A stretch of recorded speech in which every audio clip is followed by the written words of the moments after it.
Welcome, everyone. We are really excited to bring this webinar to you today. So I'm just going to get started in introducing things so that I can pass the mic over to Calen, who we are so lucky to have today. If you are new to our webinar series, I am Sam. I've had the pleasure of hosting this weekly webinar series now for the past 4 or 5 months. And so all of these webinars have been recorded on our YouTube channel.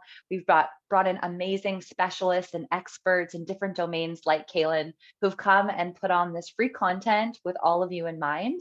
And so it's been such a pleasure to learn from everyone and meet all of you who've been joining us every week. When I'm not having this role, I host my own podcast and community called The Freedom Lifestyle, which is all about having location freedom, schedule freedom, and financial freedom. And with that location freedom comes a lot of responsibility. And so we are going to learn a little bit about that from Calen Otto, who is a queer anti-speciesist travel blogger who explores the big wide world on a very small budget. After completing a solo trip across the US at the age of 19 with only $300 in a bike, Calen discovered that there are so many alternative ways to travel that cost a lot less. Inspired by Calen's love of meeting strangers and sharing their incredible stories, Calen created the Unruly Travel blog. There, they share photos, videos, articles, podcast episodes from their unique travels in hopes to inspire others to get out there and grow. Okay, some stats now. So Calen has been to 5 continents, 35 states, 20 national parks, and more than 20 countries. As a vegan, which is important to note because people love to ask vegans what it's like to be there and how did you survive. 100%. And it's and is passionate about doing the least amount of harm wherever they go. They wrote and published The Art of Unruly Travel on a Budget, which is a travel guide to make travel more accessible to all. So welcome so much, Calen. Yeah, thank you so much for having me. I'm so excited to talk about these issues. As we were talking about before, I think sometimes it can be scary to go outside your niche. If you're a travel blogger, but you also care about this and that, it can be a little intimidating. So hopefully we can help people navigate that a little bit. And yeah, I'm so excited to be here. I am a SafetyWing ambassador, and I've been one for maybe over a year. It started at the last travel con that ever happened, and it's a really great way to earn some income, especially if you're just starting blogging. And it's like, I'd say in the travel world, travel insurance is a universal topic. Like, we have to think about it and talk about it. People need it. It's kind of necessary. So it's a great thing to start with if you're looking to make some money off your blog. Amazing. Yes, we are lucky to have you as one of our ambassadors. So I think our team's going to share a link to join our ambassador program. If you're not already on it, it's free to join. We'll take, there's a very quick application. We accept everybody. And so please check that out if you have content you'd like to monetize as well. We are going to do a Q&A at the end. So as Calen is going through their presentation, please put your questions in the Q&A box. At the end, I'll come back. We'll do a bit of a fireside chat with your questions. So know that that is there for you. And if you're just hearing about SafetyWing for the first time, I'll take a few moments to share a little bit about the vision of the company, which is to build a global social safety net for remote workers and nomads. So if you're joining this conversation, you are likely working and traveling or traveling a lot, and that's a big part of your lifestyle. And so SafetyWing is creating a suite of products in all of us in mind as this lifestyle becomes more and more popular and accessible. And at the same time, making sure that there aren't any geographical borders as a barrier for anyone to have access to these types of opportunities and have access to this type of freedom. And so SafetyWing's mission is to be your home country on the internet. Our most popular product and one we're known for is Nomad Insurance, which has over 100,000 customers worldwide. And this product covers you with or protects you with affordable medical and health coverage whenever you're traveling outside of your home country.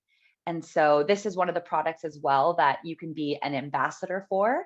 And so definitely check it out. It allows you to travel without any worries because it works just like all of your favorite subscriptions. Every month, you get the same rate no matter what. If you're traveling to 2 countries that month or 10 countries that month, you are totally protected. So that's a little bit about SafetyWing. And on that note, Calen, are you ready for me to pass things over to you? Yeah, let's do it. Amazing. I will end our poll as you're getting all set up to see who we have in the room. Okay, it's a good mix. We also have another vegan. Hey, Alex, I see you. And then another person from San Francisco. Amazing.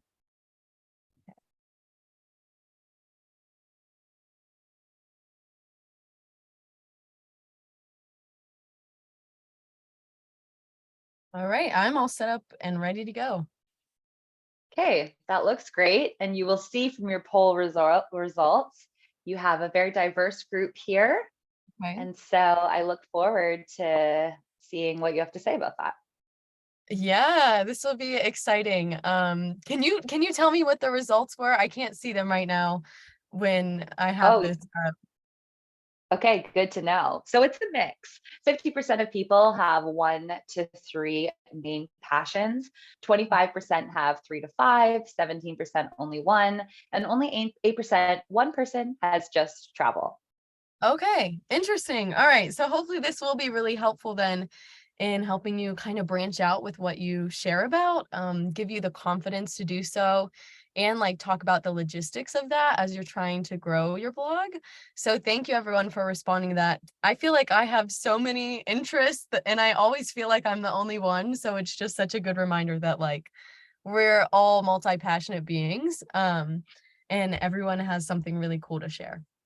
So thank you so much for coming. This is a talk on building an authentic travel community.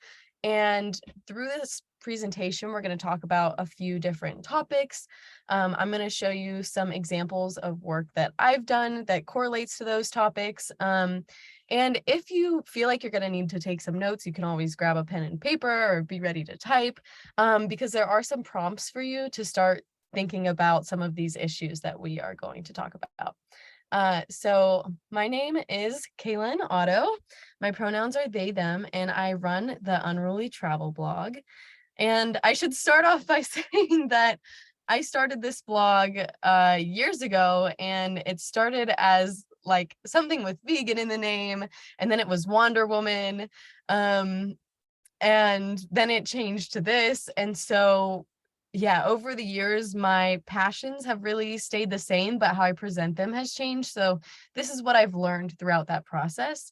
And on my blog, I share about queer travel, vegan travel, budget travel, and solo female travel. And you might be thinking that is a lot. And it is, it's true, it is a lot. But for me to have sharing as a content creator and a travel blogger be sustainable, I need to be able to talk about all these things that I'm super excited about. So yeah, it's really healthy, I think, in the long run to be able to talk about everything that's on your mind instead of limiting yourself to just one thing. So today we're going to discuss the power of storytelling and focusing on specific narratives. And then we're going to talk about embracing different passions in content creation. And lastly, navigating political and lifestyle views in content creation. And then we're going to have a Q&A. So if you have any questions, please put them in the chat or save them for the end.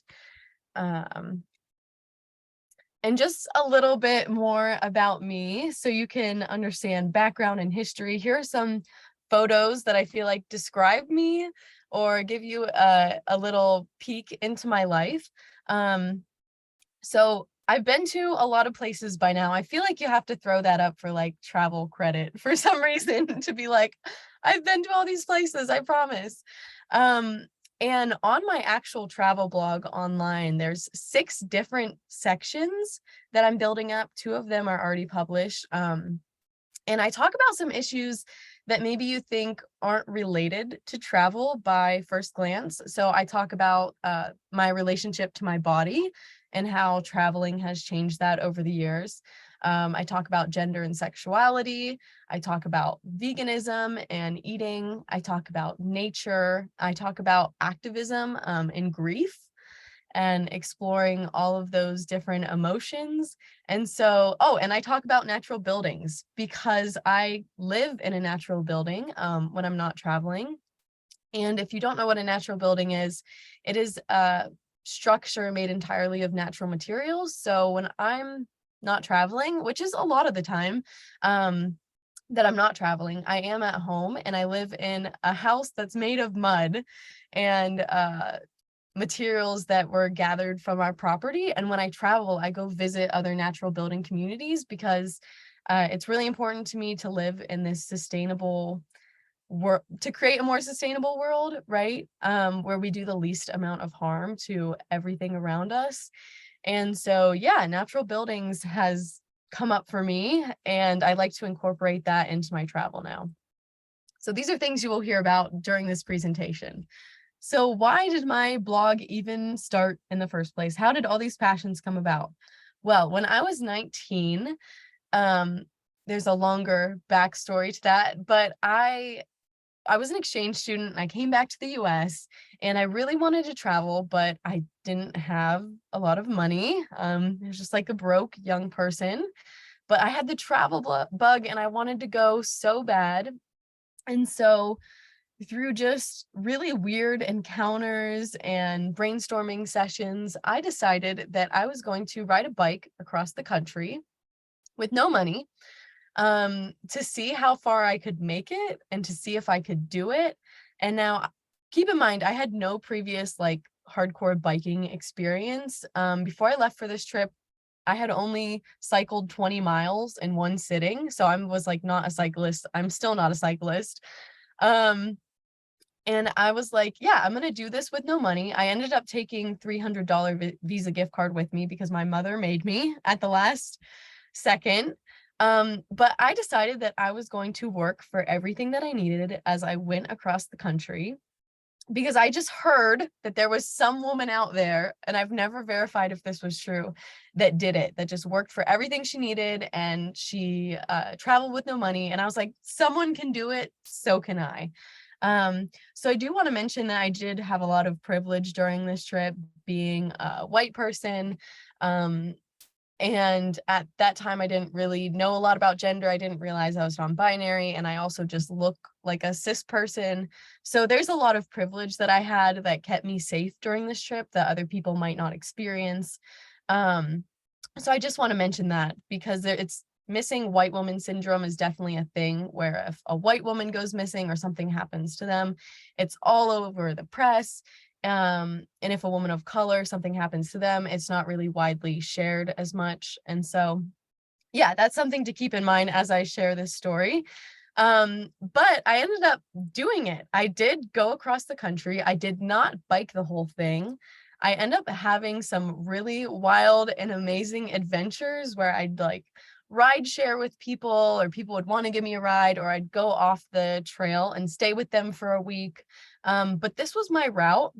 I started in Virginia. I went across the country.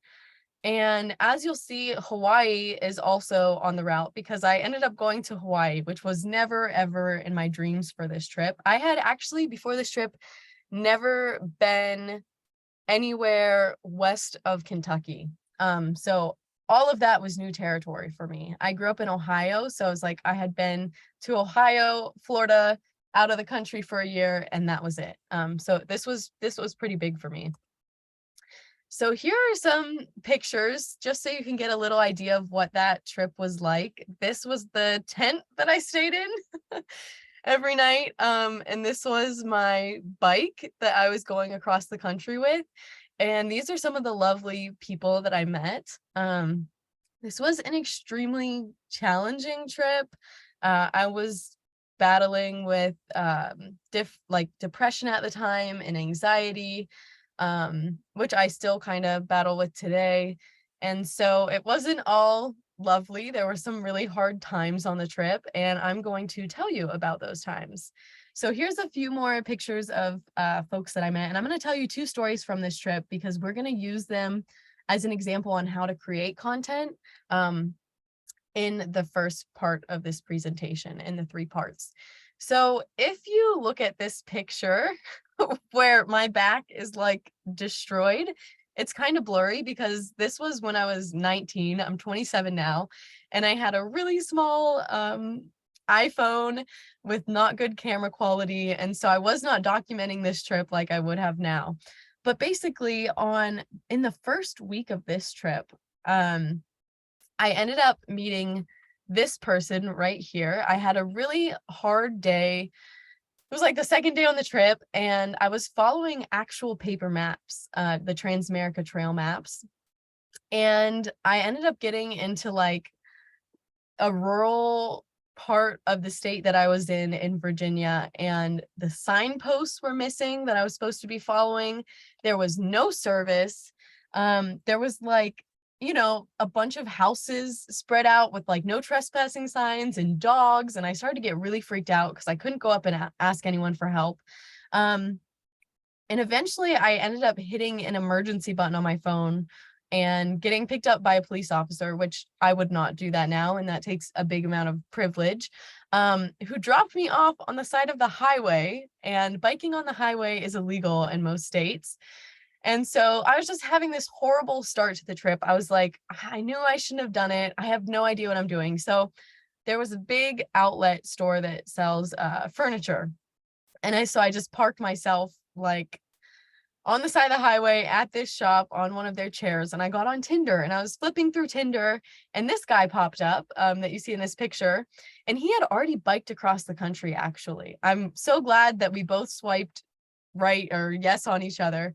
And he ended up picking me up, and I stayed with him and his roommates for a week, and we went on all these amazing adventures, and he really hyped me up, like, you can do this. He gave me a lot of tips for biking across the country. And it was really, really magical. So it was a really bad start, and then it turned really good. And then he dropped me back off on the Blue Ridge Parkway, and he said, you're going to love this part of the Transamerica Trail. You're biking on the Blue Ridge Parkway in Virginia, which is beautiful. And so, again, very limited experience. I'm biking uphill all day, and I'm getting so tired, and it's like terrible. I'm like, I just want to be on the other side of this hill. And I finally get to the top, and I start descending down a hill, and I ended up I had too much on my bike. I ended up losing control. I was going 45 miles per hour because I had a little speedometer. This hill was never ending. It was twisting and turning, and it was getting dark. And so cars were coming up the hill while I was going down, and I almost kept hitting them. I was like squeezing the brakes on my bike, and I couldn't stop. It was literally impossible. I remember my hands went numb, and like I said, I just kept barely missing getting hit. So eventually I just was like, it's one of those moments where you're like, I think I'm gonna die. Why did I even do this? And I closed my eyes, and my bike went across the road. It jumped over a ditch, and I slammed headfirst into a tree. And my helmet flew off. I ended up getting a concussion. My back was all tore up, like you can see in this photo. And I had to stand by the side of the road and try to get a ride into town. And it took me a while. I was really delirious. There was like blood on me and mosquitoes drinking the blood, and all my stuff was a mess. My bags had exploded. A stick went through the back of my shirt. Like it was a terrible scene. And I kept trying to hitchhike into town to, I don't know what I thought I was going to do. A couple people didn't pick me up. Someone said that they were going to, and then never came back. But eventually this really nice family picked me up, and they were friends with the owner of like one of the hotels in town that was right next to a bike repair shop, which was amazing. So they got me one night at this hotel. I got to take a shower. That's the picture in that hotel. And I used my $300 Visa gift card that I started out with, that my mom made me take, to fix my bike. And that was the beginning of that trip. That was probably one of the scariest points of that trip, one of the scariest points of my life, actually. And so, yeah, I've this story that I'm telling you right now has gotten me speaking gigs and so many different things. So I wanted to tell you that story because as you'll see, I just told you a really long story, and now we're going to take it and condense it down. And I'm going to share with you some tips for doing that as well. There are other stories with these photos that I wish I could share, but we only have so much time. So the power of storytelling and focusing on specific narratives is what we are going to talk about now. So if you have a travel blog and you want to expand your reach, I feel like it's really powerful to use storytelling to do that, because storytelling sucks us in, and we're in this age where everything is so visual, right? And attention spans are so short. So you have like literally 3 seconds sometimes to capture someone's attention, to bring them to your page, to bring them into your blog. And so there are different ways to do that. Like I said, I just told you this really long story, right?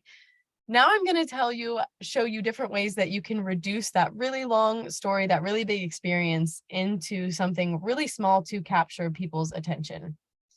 So, whoops. Let me escape this here. This is one way that you can do it. This is a longer video that I'm going to show you, but it has brought in a lot of people to my profile, and for those people who do want to see longer form content, I feel like they've really appreciated. So let me show you this first piece. Hi, my name is Calen Otto, and I'm a budget traveler who explores Holland. It all started when I was just 19. I didn't have a lot of money, but I really wanted to get out there.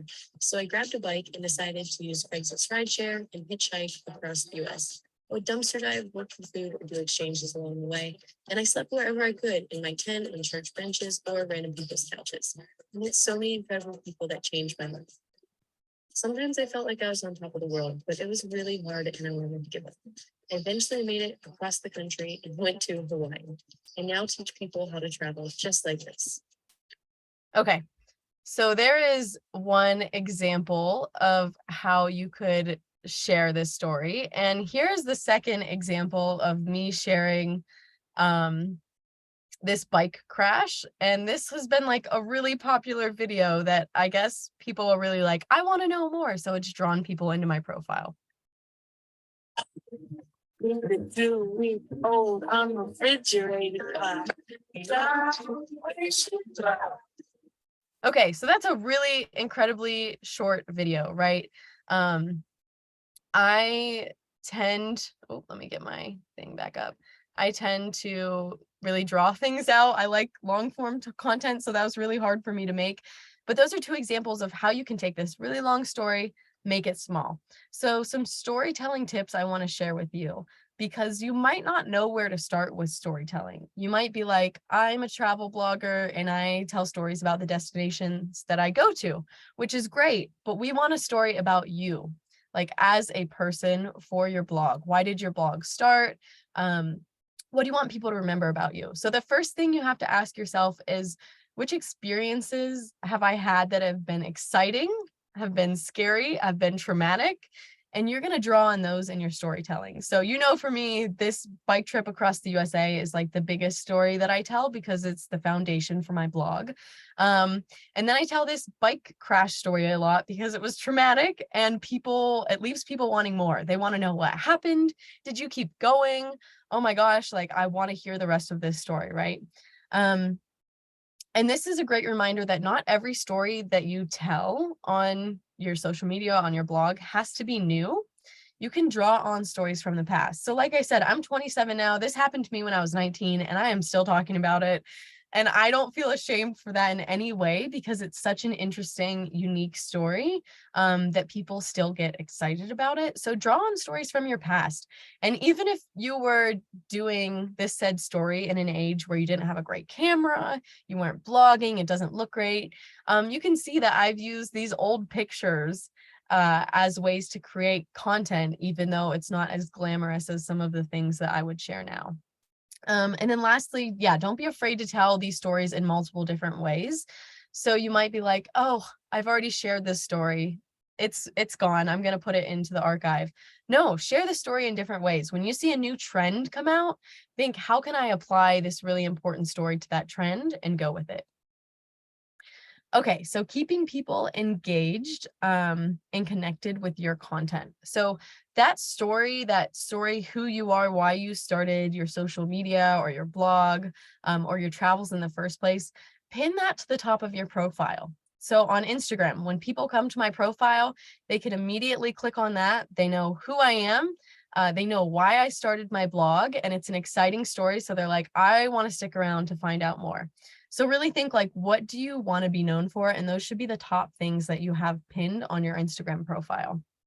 And people have short attention spans, like I've said. So you want to take short content like those videos that I just showed you and link it to longer content, like blog posts, videos that maybe you have on YouTube, or podcast episodes. So in both of those posts that I just showed you, I do have a travel podcast, and I have a YouTube channel, and I have a blog where I write and write and write. So for that really short video that I did that said dumb ways to die, it says, like, hear the full story in the podcast episode linked in my bio, or hear the full story in this article linked in my bio. So you want to take short, flashy things that get people's attention and try to direct them inward to your blog to longer form content to, like, get them interested and planning routes with you. And then these things may seem obvious, right? You're like, of course I'm going to respond to my audience. But as your travel blog grows or your blog grows, I feel like there tends to be this thing when people have really big blogs that they don't always respond to different comments, like if it's coming from a profile that doesn't have a lot of followers, and you like don't want to follow too many people because you're thinking about how your numbers look on your profile. And this is just a reminder that we are all human. We're like real humans behind these screens. And so to keep your audience really connected and engaged in your story, you want to respond to comments and messages for personal connections. And I'm not saying you have to respond to every single comment that's on there, because that can be draining. But for like people who keep showing up on your post, you want to show them that you see them, that you appreciate them showing up and cheerleading for you. And share other people's content that relate to your blog. So I have, like I said, a lot of interests, like vegan community, activist community, natural building. And so I'm not afraid to follow people that I think are really cool in all those different communities and share their stuff to my profile, or to my story, excuse me. And they will notice that. And then they're going to follow you back and they're going to share your stuff. So don't be afraid to share other people's content when it relates. And then lastly, meet up with other creators in person when you can. There are so many connections that I've made when I've just met people in real life that I've only known on the internet. And I have social anxiety. I got nervous to do this presentation. I get nervous to meet a friend, even if I'm already comfortable with them, like a lot of social anxiety. But I have made so many amazing connections and gotten so many awesome opportunities from just simply meeting up with people in person. And then I highly encourage you to start an email list, especially if you're a multi-passionate creator. Even if you don't have a lot of people on it at first, it will make you feel more organized. Because sometimes when you're thinking and sharing about all these different things, everything can feel up here, right? It's nice to take it, put it in an email, connect it all together there, and send it out to people. People can see how your content relates to each other. And even if you don't feel like official, like this is your job or you're this great blogger, people will start to see you that way when you have an email list. So that's just a reminder to do that. And we're going to talk a little bit more about Instagram collaborations. All right. So this one story that I had about biking across the US has helped me land bigger and exciting roles. So I'm going to just tell you a little story about how this has happened so you can have this in your brain when you're thinking about sharing your story in the future. You're going to remember this and say, oh my God, so many good things can come out of this. I should do it. So this person right here is Kelly Lewis. She started Women's Travel Fest. She has her own travel company, big name in the travel space. She's amazing. And I was following her on Instagram, and she wrote a book about women traveling and doing incredible things. And she put out a call saying, I want to hear your incredible stories of things you've done in your life and how they relate to travel for her podcast.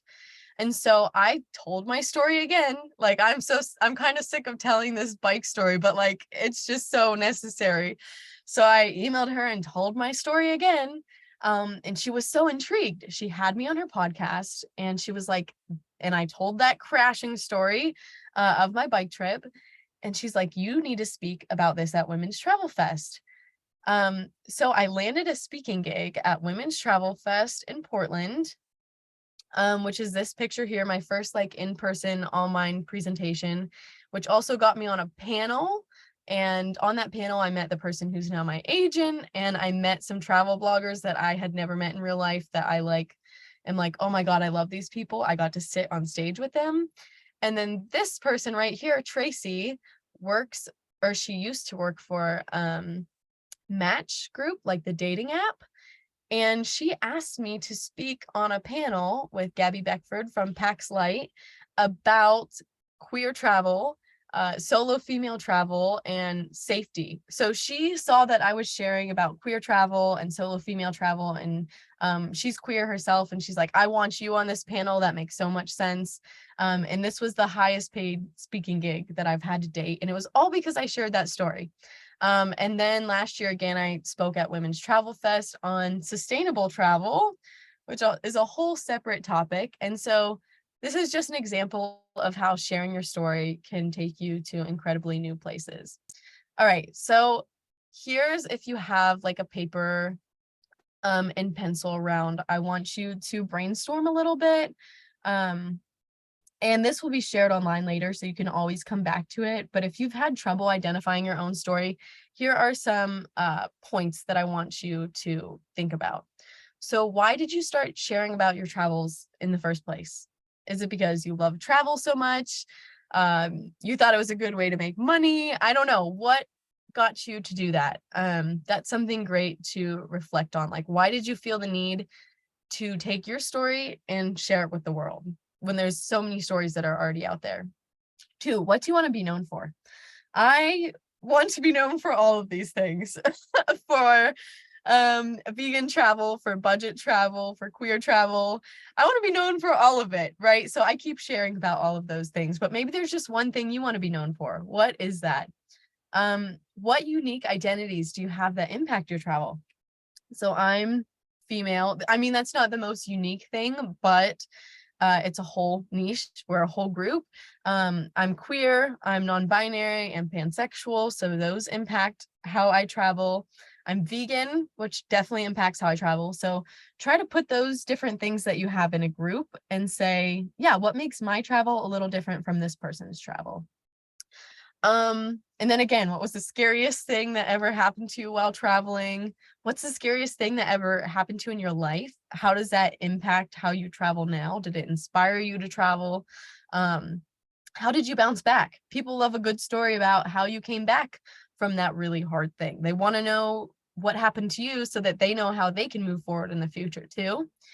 Is there a story that people ask you to tell over and over again? People ask me to tell that crash story over and over again. And that's how I caught on and was like, that's a really good story that I should be sharing on my travel blog. And then what's weird, different, unique about me? Is there anything that you've been told like, oh, it's so weird that you're like that? Like vegans get told they're weird all the time.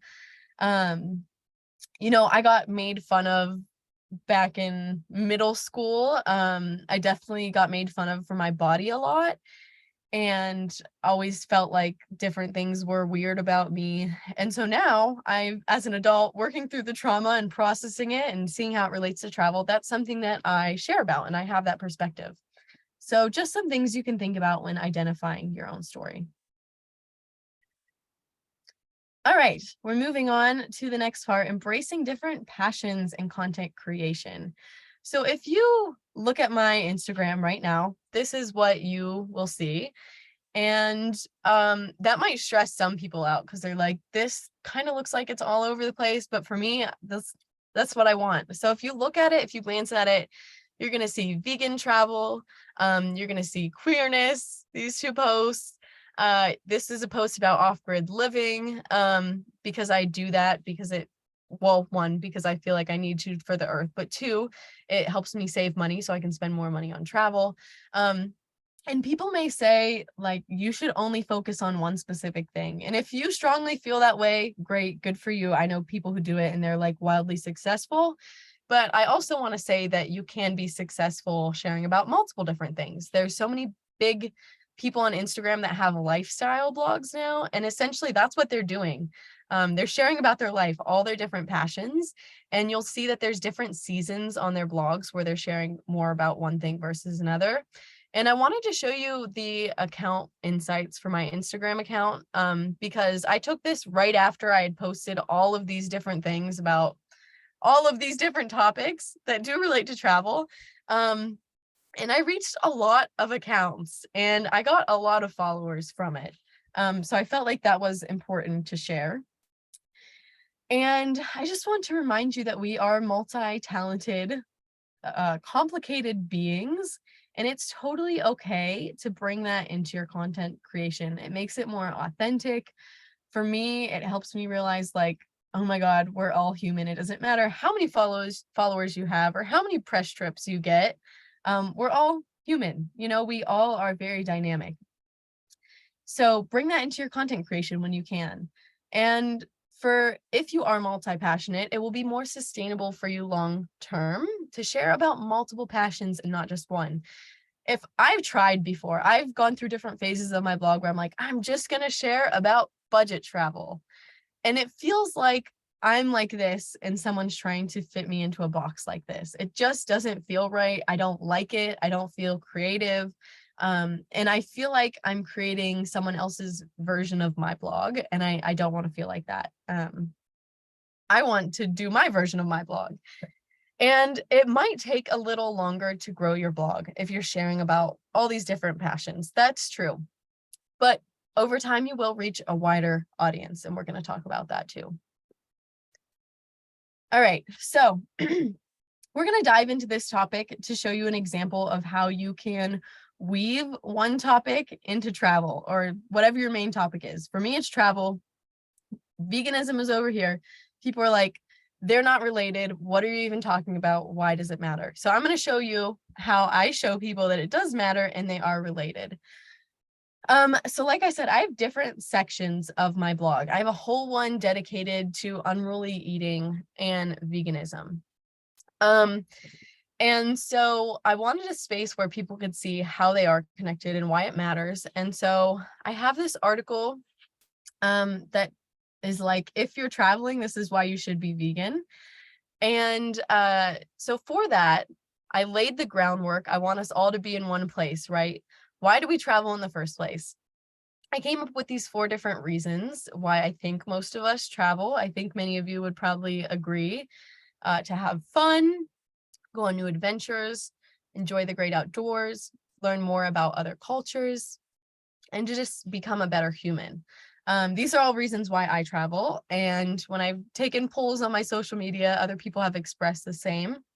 So then this article covers all of those topics, but we're going to dive into one about the climate crisis and living a more sustainable lifestyle. So people who travel usually love going to beautiful lakes and going on hikes, and they want to see wilderness, and they want to see the rainforest, and they want to see wild animals in their natural habitat. Like, they usually care about the planet, right? Because they're treading through all these different places. So eating animals is counter to that. It goes against that love for nature and that wanting to protect that. And so in this article, I dive into that. I'll tell you a few key things here. So yeah, it takes far more land, energy, and water to raise and slaughter some 70 billion land animals annually and grow the crops to feed them than it would take to just grow crops to feed humans directly. And while we are doing that, while we are raising animals for us to eat, we are driving the climate crisis. It's one of the biggest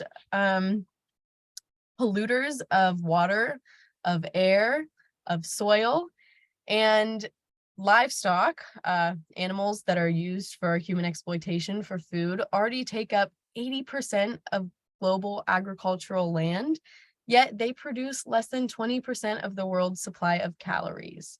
It's one of the top causes of greenhouse gas emissions and a main driver of climate change. So there's a huge section on my blog that dives into how eating animals harms the planet. And if you're traveling, you should care about the planet. So if you're a traveler, you should care about this. Eating animals is also the leading cause of species extinction, ocean dead zones, water pollution, habitat destruction, all things that I think that travelers should care about and be aware of when they are traveling. All right, let's go to the next one. So how do I build on this on my blog? So I have some cornerstone content. Now, let's say you're talking about travel and you also want to talk about fashion. You're going to want some cornerstone content. And when people come to your blog, they're like, this is the first thing that I need to know before we can get into all this, right? So for mine, it's that article that I just told you about. If you love to travel, this is why you should live vegan. That's the why. This answers the why question. If you care about travel, why should you care about veganism? This answers that question in great detail and painful detail. People are like, okay, I understand why I should do this, but how? You have to provide people with how. So then I have articles like this, how to find delicious vegan food all over the world, because people are like, I can't travel and be vegan. That's really hard. And I'm like, no, let me break it down for you.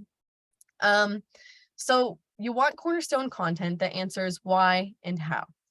Then it gets really fun and you can create some other content, whether these are videos or articles that build off that theme. So city guides, obviously, if you have a travel blog, are a great way to do that. I have vegan guides to multiple different countries, multiple different cities.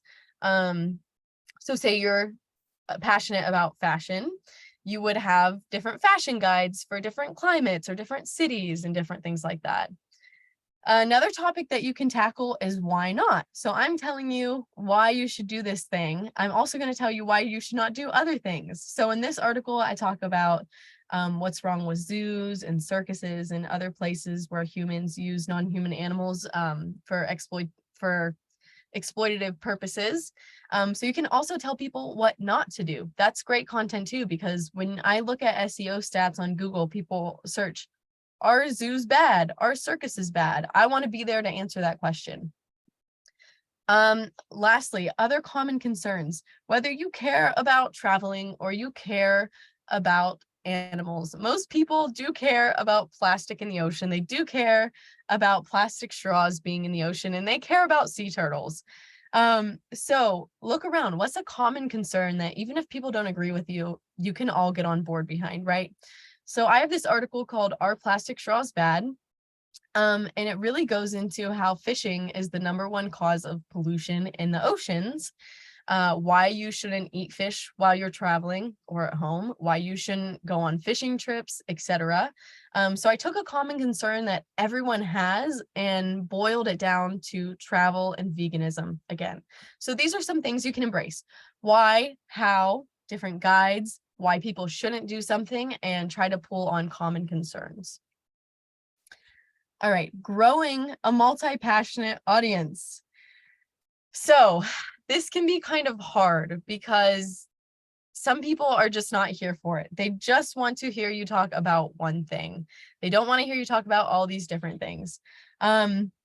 So let's talk about this a little bit. I have a grid with some arrows, and I'm going to show you an example of how sharing about different passions has paid off for me. So first on this grid, all the way at the bottom on the right-hand corner, there's a picture of me holding a protest sign with this guy pointing his finger and yelling at me behind me. People are like, this is a travel vlog. Why is there a video of you protesting? I disrupted a hotel in Asheville, close to where I live, that are doing these like grotesque pop-up fur sales where they sell like $20,000 fur coats. This type of behavior leads to gentrification in Asheville. We have a big tourist economy. So it relates to travel. It's a hotel, 1, 2, it impacts where I live, and 3, it's a whole tourist thing. So I posted this video. I didn't know if I wanted to post it or not. And I saw that the Save movement, which is a really big animal rights group, was looking at it and sharing it. So then jump over to this picture of me snorkeling, and it says the #1 cause of ocean pollution. I reached out to them and asked them if they wanted to collab on a video with me. And I related it to travel through something that many of us like to do when we travel: snorkel, be in the ocean, go to beaches. So we made a video about the #1 cause of ocean pollution, which is fishing. So I tied that all together, and that was great. That got a lot of views. It really widened my audience to more vegans. And then I saw that PETA was looking at that video, like the infamous PETA. Whether you love or hate them, they have a really big fan base. They have a really big reach. And I saw that they were watching my videos. So up here, this video with the pig and the hidden harms of Pig Beach, I saw them watching my stories, and I messaged them. And I was like, hey, do you want to collab on a video? I didn't know what yet, but I was like, do you want to collab on a video? How can we combine animal rights and travel? And they were like, this is perfect. We actually want someone to make a video about Pig Beach. So I got a collab that way with PETA, which is this huge account that is internationally known. And then there are some other collabs that I've done with other people, such as Courtney from Courtney the Explorer, about vegan eats in Chicago. I've done a grocery haul video with someone else, and then Happy Cow, which, if you are a vegan traveler, as some of you are, is like this amazing app that helps you find vegan food wherever you are. I also just messaged them and said, hey, can we do a collab video? And so top right is that video with them. So I just wanted to show you how posting about things that you're passionate about can lead to really great opportunities.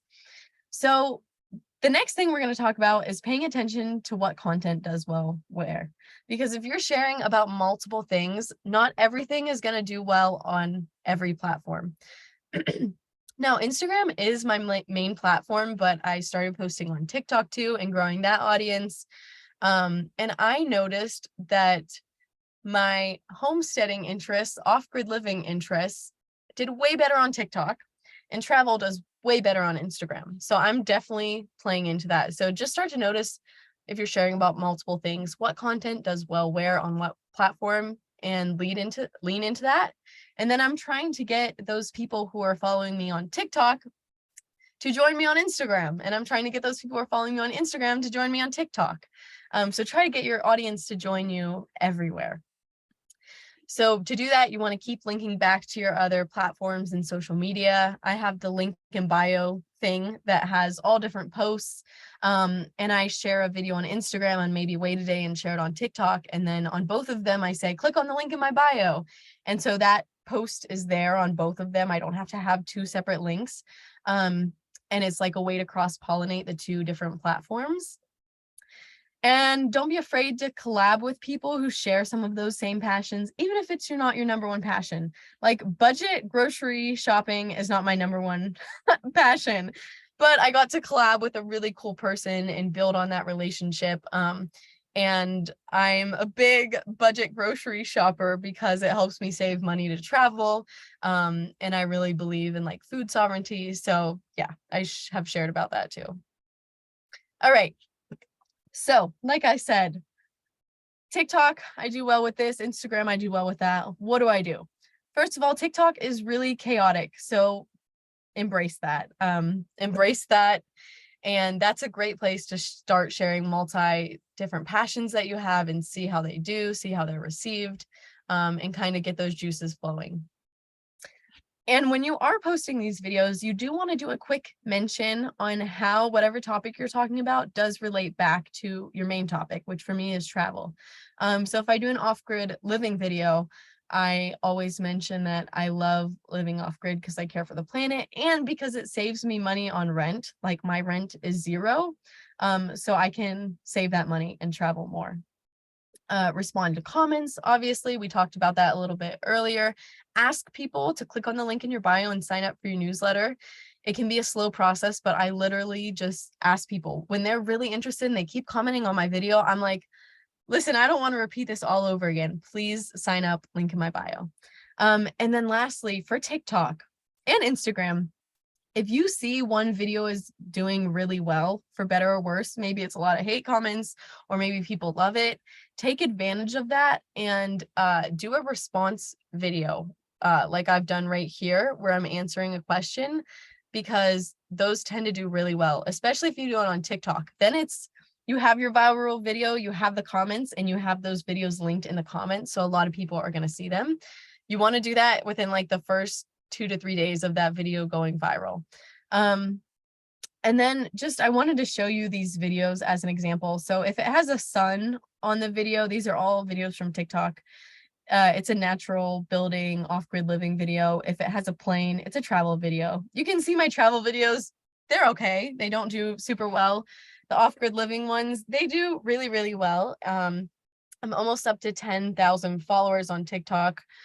And I think that's due to the off-grid stuff. So yeah, I really leaned into that. All right, lastly, navigating political and lifestyle views. Before we jump to this, actually, I think we have a poll where we're going to ask people about how they handle pushback online. Yes, so we want to know. Just launched the poll. Okay, awesome. We want to know, how do you deal with pushback on the internet? Because it is a thing. It can take a big toll on your mental health. So how do you deal with it? Do you ignore it? Do you fight it? Do you try to avoid it in the first place?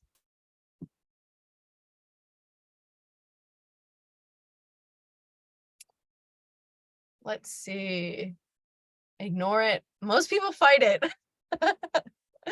And then ignore it and then try to avoid it in the first place. Great. We have some tips for the fighters and for the people who try to ignore it. I don't have a lot for people who try to avoid it in the first place. But for the other two, I have some tips for you. So when you're talking about political and lifestyle views in your content creation, you're definitely going to get pushback. But it can also be incredibly rewarding, yet draining at the same time. It's like this give and take, this push and pull. And posting about serious topics like this can help you create deep community on and offline, which is a huge benefit for me. And this is just a reminder, if you're just getting into sharing about political views and lifestyle views, that you want to share what you know about, right? So when I first went vegan, I didn't really know a lot about it. I was just like in the world, oh my God, I don't know what's happening, overwhelmed, right? Not saying that you shouldn't share about your journey, but you don't want to position yourself as an expert on that topic. Now I've been vegan for 10 years. I work for a food justice nonprofit. I've investigated dozens of local dairy farms and rescued animals from factory farms, and do food justice work. So I'm well versed in all these different topics under veganism. So I feel like I can poise myself as an expert on this topic. So you want to be conscious of that. Acknowledge your privilege as you go. Whenever I am writing about veganism and plant-based eating, I always have to acknowledge different privileges that I have, access to food, different things like that. I also mentioned like privilege before I told you that story about me biking across the country. So that's really important. And be open to feedback, because none of us know everything. We're going to mess up, and that's totally fine as long as you're open to feedback along the way. Yeah, so these are some things we just talked about on what to consider first. Another point that I want to make is that when you start sharing about these things, or maybe you already are, but it feels chaotic, when you make a post, be direct and clarifying. If you're trying to start a conversation, you're just trying to hold a safe space for others, or do you simply just want to share your story and you don't want feedback on it? It's important to figure that out in your mind before you post, so that you know, should I turn comments off? Should I engage with people when they start commenting? This will really guide you through that, navigating the waters that can come up after posting something.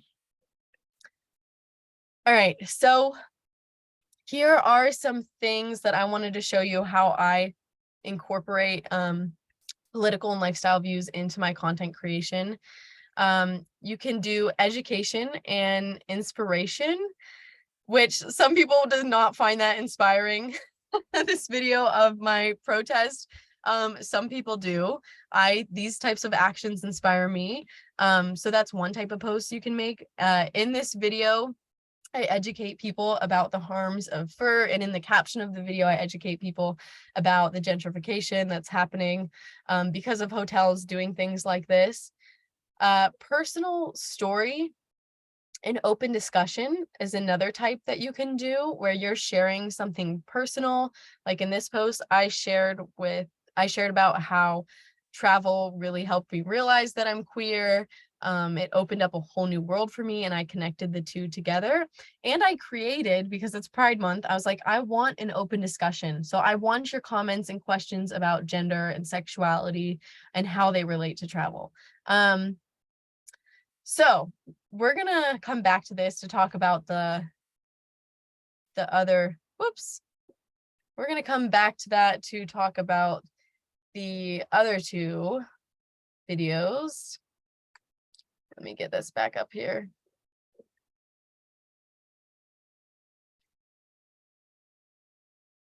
All right. But I want to use those two videos as examples about the negatives to sharing about political and personal beliefs, because I got a ton of really hateful, really mean, horrible comments on the second post, especially about gender. So some things to be aware of as you start to post about political and personal beliefs. One, people will be turned off because you're not just sharing about one thing that they originally followed you for. People will say that, like, stop sharing about this. I only followed you for this. You will probably receive hate speech and cyberbullying, which is like really real. The impacts on your mental health are serious. So you have to be aware of that ahead of time and try to manage that as you go. And it's a lot of mental, emotional work. You may be really excited to post this video, and you think it's great, like I did with that protest video, and then you get all of these comments, and while these people aren't actually threats to you in real life, they are in your head, and this can really disrupt your nervous system. So some tips on dealing with this. Once again, be direct in what kind of space you're trying to create. Discussion, safe space for others, just sharing your story. Learn when to turn off the comments. If you are just trying to share your own story and you don't need anyone's feedback, turn off the comments. You will save yourself a lot of trouble. Learn when to ask for help and backup from your friends in the comment section. So say like this gender post, for example, I was getting some really terrible comments, and I shared it as a close friend story and said, hey, I'm getting really terrible comments. If you have the energy, please jump in. And then you get friends coming in here that are backing you up. And that's a great thing for other people to see. It helps them learn why talking about these issues are important. This is some examples of comments that I'll get. And this is an example of a friend jumping in. This is an example of someone saying, we followed you because of travel. Now you're talking about this, in a response that I'd use for that. Another tip, take breaks from social media. I take 2 to 3 days completely off Instagram, off the internet, every single week. It's more like 2 days on the weekend. But I'm trying to make it 3 because I'm just getting more terrible comments the more my reach grows.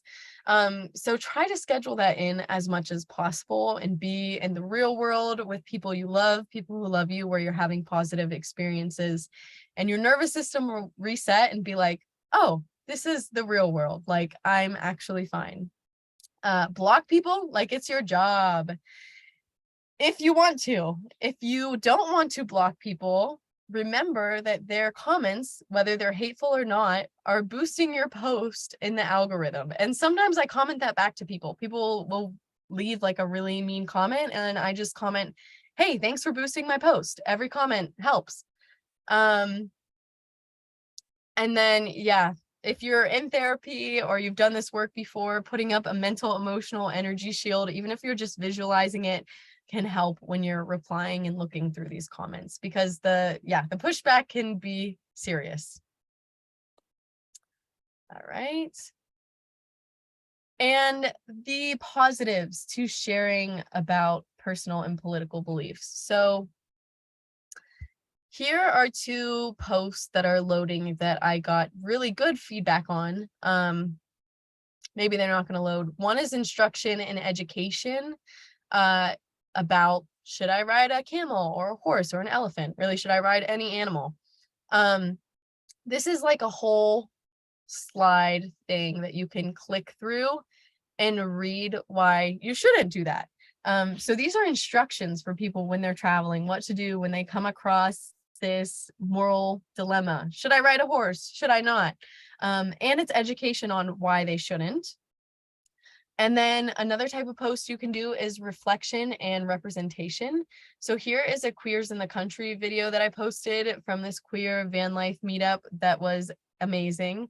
And I just feel like, you know, in queer representation, you don't always see people in the South, you don't always see people in rural areas. So I felt like it was really important to show that off. So these are 4 different types of content that you can share when it comes to personal and political beliefs. And these ones with the megaphones are a call to action. So my call to action for this one is stop riding horses. My call to action for this one is stop supporting this hotel. And if you are in the political space, you know that call to actions are super powerful. They get people involved and invested in your work, and they make you feel like you're on the same team, and they build relationships. So try to include call to actions in your posts. All right. And the last thing that we're going to talk about, I wanted to end this on a positive note, the positives about sharing political and personal beliefs. One, you will hopefully grow an incredibly loving and supportive following. Whether you have 10 people that are really committed to your blog and your work, or you have 20,000 people, it feels really good to know that you are not alone. And then this online community can translate into in-person events like it did for Queers in the Country. There were all these queer van lifers and we were always talking and like online. It's like, how do we bring this into real life? And when we did, that connection was like 100 times more powerful.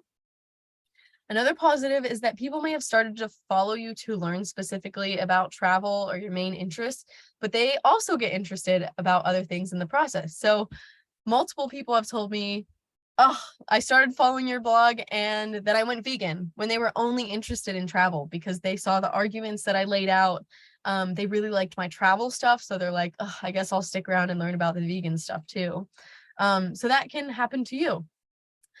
Biggest great thing, you create a more just and compassionate world, which we definitely need.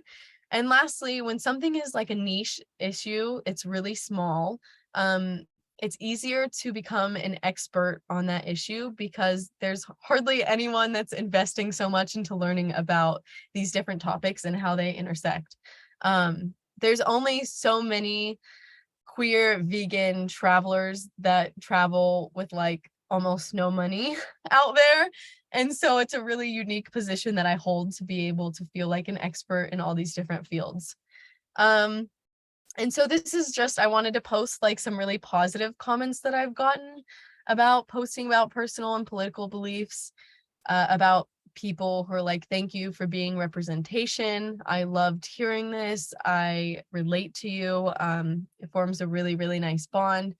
And so, yeah, just the tips for nurturing this is to turn those online relationships into in person, which we've talked about.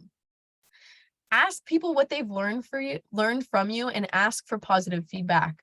So maybe put a little question when you're feeling down, maybe put a little question up on your Instagram story and say, how many people have I inspired to go vegan?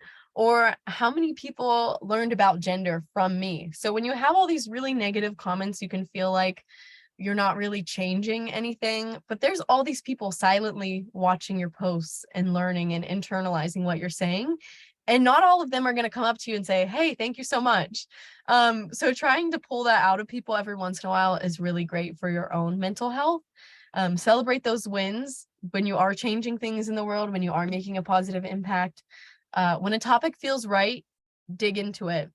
Even if you're getting really hateful pushback online, if it just feels really right to you, that's usually a sign that like we need more of that in the world. So dig into that.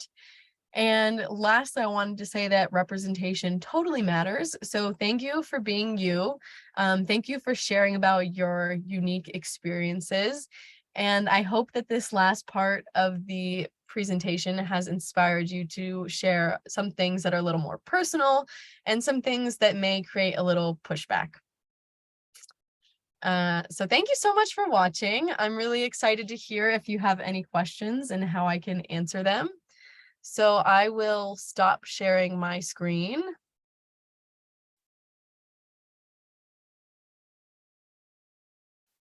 And I think that we will get into the Q&A.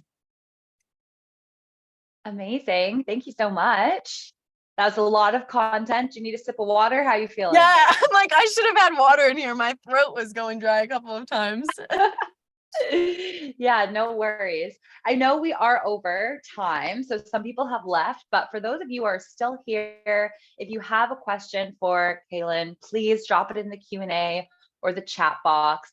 If not, I have one question I thought we could close with Calen, which is, looking back at your journey so far, is there a particular story for you, which I know is your specialty, or interaction that really stands out in terms of this all feeling quite rewarding, this aspect of your storytelling and bringing all your passions into the world to engage your audience?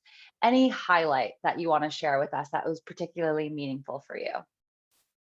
I think the feeling when I finally put a book together that shared my story of that bike trip interlaced with like, these are actual tips on how you can travel if you don't have a lot of money too, which included like all these different stories that have to do with gender or veganism. So it was all packed into one book. And I think it's not just one moment, but when I table at places, like I just tabled at Pride in a really rural area, and someone came up to me and said, "Oh my God, I've always wanted to travel, but like I'm queer, I don't have a lot of money. I never thought there was going to be something for me to like learn about travel that relates to me and my experience." And they got my book. And so now they have this incredible resource that relates to them. And I can't wait to like hear about or see one day how them traveling has changed their life and changed the world. Amazing. It's so beautiful. Congratulations. Writing a book is Thank you. no easy feat. I can't even imagine how long that took or the process, but having it out there must have just felt so satisfying. And then knowing that it was actually making an impact, probably made all those long nights Yeah. and questioning your writing and fine-tuning things so worth it. So thank you so much, Calen, and everyone for being here and being part of this webinar series. It has been recorded, so it'll be on our YouTube channel along with all of them. And we hope to see you next week. I think we have another one. So check your emails for that. Amanda, you are so welcome. Everyone, until next time. Thanks.